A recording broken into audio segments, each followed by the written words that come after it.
বছরে ২০-২৫ লাখ মুসলমান সৌদি গমন করেন হজ পালন করতে, আর উমরাহের জন্য সারা বছরে সমপরিমাণ মানুষ যাতায়াত করেন। পবিত্র কাবা শরীফ হচ্ছে পৃথিবীতে একমাত্র জায়গা যেখানে শত সহস্র বছর যাবৎ মানুষের উপস্থিতি বা তাওয়াফ চলছে। মিনিটের জন্য বন্ধ হয়নি এই কার্যক্রম, কমেনি উপচে পড়া ভিড়। জন আগমনের পরিমাণ দিন দিন বিশালভাবে বৃদ্ধি পাওয়ায় এবং বিভিন্ন ধর্মীয় কার্যক্রম আরও সুশৃঙ্খলভাবে করার লক্ষ্য নিয়ে চলছে যুগান্তকারী উন্নয়ন কার্যক্রম। মাল্টিবিলিয়ন পাউন্ডের এই প্রজেক্টে প্রধান কাজ হচ্ছে কাবার তাওয়াফ এলাকাকে প্রশস্ত করা।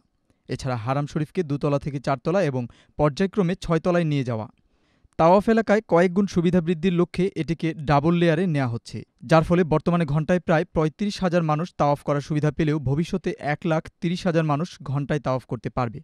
ব্রিটেনের প্রথম মুসলিম অরিজিন নির্বাহী মেয়র লুৎফর রহমান পবিত্র কাবা শরীফের ইমাম ড শেখ আব্দুর রহমান আস সুদাইস ও মেয়র অব কাবা ড উসামা আল বারের সাথে স্ব অফিসে মিলিত হলে তারাও এই উন্নয়নের কথা তুলে ধরেন। কাবার ইমাম মেয়র লুৎফর রহমানকে স্বাগত জানিয়ে বলেন, মুসলমানদেরও সব শ্রেণী ও ধর্মের মানুষের জন্য রোল মডেল হতে হবে, আর নির্বাচিত নেতাদের আরও বেশি দায়িত্ববোধ, মানবিক বোধ নিয়ে কাজ করতে হবে।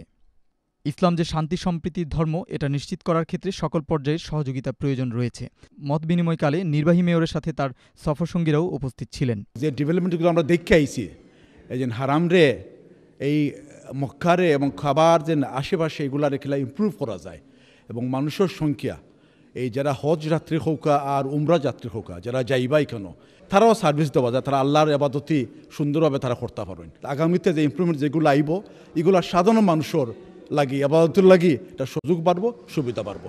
এদিকে নির্বাহী মেয়র লুৎফর রহমানের সাথে মত বিনিময়কালে মেয়র অব কাবা ড উসামা আল বার জানান, ব্রিটেনের শিক্ষা ও পিএইচডি শেষে কিছুদিন তিনি লেকচারারের দায়িত্ব পালন করেন।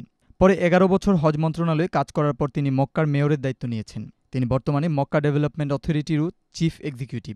মেয়র অফিস সহ বিভিন্ন সূত্রে জানা যায়, হারাম শরীফের আশপাশের ঘরবাড়ি, হোটেল ইত্যাদি ভেঙে হারাম এলাকাকে প্রশস্ত করার কারণে সুবিধাবঞ্চিতদের জন্য প্রায় ৭০,০০০ ঘর এবং ৭০টি আন্তর্জাতিক মানের নতুন হোটেল প্রতিষ্ঠা করা হবে। বর্তমানে বাস ট্যাক্সি যুগে চলাচলে চরম দুর্ভোগ পোহাতে হয়। মদিনায় যেতে ৫ থেকে ৭ ঘণ্টা পর্যন্ত সময় লেগে যায়। এ কারণে মক্কার অভ্যন্তরে আন্ডারগ্রাউন্ড ট্রেন এবং মক্কা থেকে মদিনা, মিনা ইত্যাদিতে চলার জন্য মেট্রো ট্রেন সার্ভিস চালুর কার্যক্রম দ্রুত এগিয়ে চলছে। The strategy of Mecca was to develop suburbs. Now these suburbs will give the solution to the residential demand and growth. They are 10 to 15 kilometers away, still within the Mecca sacred zone. উল্লেখ্য, ইতিমধ্যে Mecca royal clock tower আলাদা পরিচিতি পেয়েছে। ৭৬ তলার এই টাওয়ারে রয়েছে hotel, flat ও business centre. ৬০০ metre উঁচু এই টাওয়ারে খরচ হয়েছে ৯ বিলিয়ন পাউন্ড এবং এটি ৩০ মাইল দূর থেকেও দেখা যায়। Azhar Bhuiyan, channel S television, news desk.